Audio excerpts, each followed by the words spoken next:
Why do some British people not like Donald Trump? Nate White, an articulate and witty writer from England, wrote the following response. A few things spring to mind. Trump lacks certain qualities which the British traditionally esteem.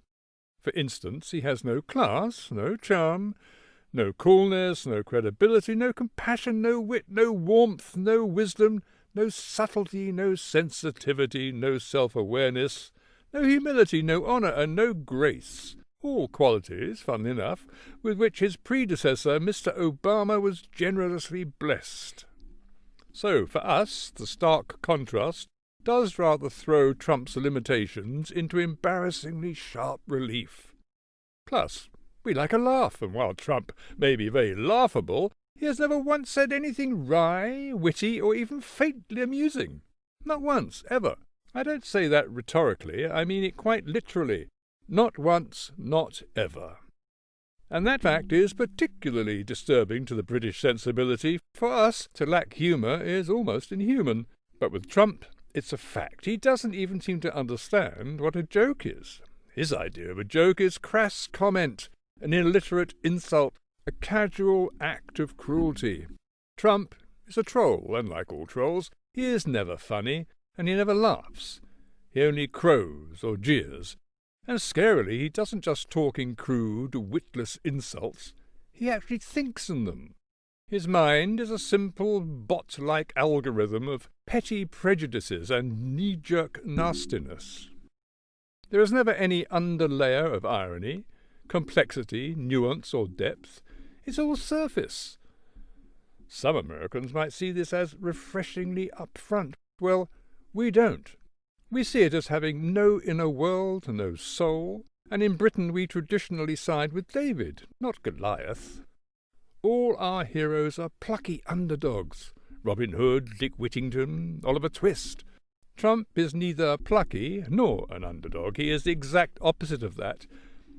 He's not even a spoiled rich boy or a greedy fat cat. He's more a fat white slug, a Jabba the Hutt of privilege.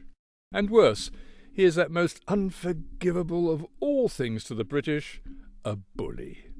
That is, except when he is among bullies. Then he suddenly transforms into a snivelling sidekick instead. There are unspoken rules to this stuff, the Queensberry rules of basic decency, and he breaks them all. He punches downward, which a gentleman could never do, and every blow he aims is below the belt. He particularly likes to kick the vulnerable or voiceless, and he kicks them when they are down.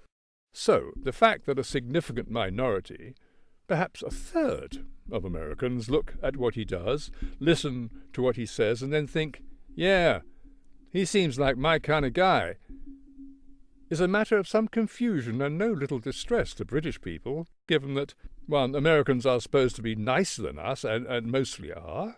You don't need a particularly keen eye for detail to spot a few flaws in the man.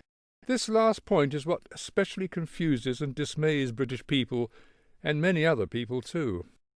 His faults seem pretty bloody hard to miss. After all, it's impossible to read a single tweet or hear him speak a sentence or two without staring deep into the abyss. He turns being artless into an art form. He is a Picasso of pettiness, a Shakespeare of shit. His faults are fractal, even his flaws have flaws, and so on ad infinitum. God knows there have always been stupid people in the world, and plenty of nasty people too, but rarely has stupidity been so nasty, or nastiness so stupid. He makes Nixon look trustworthy and George W. look smart. In fact, if Frankenstein decided to make a monster assembled entirely from human flaws, he would make a Trump. And a remorseful Dr. Frankenstein would clutch out big clumpfuls of hair and scream in anguish, "My God, what have I created?" If being a twat was a TV show, Trump would be the box set.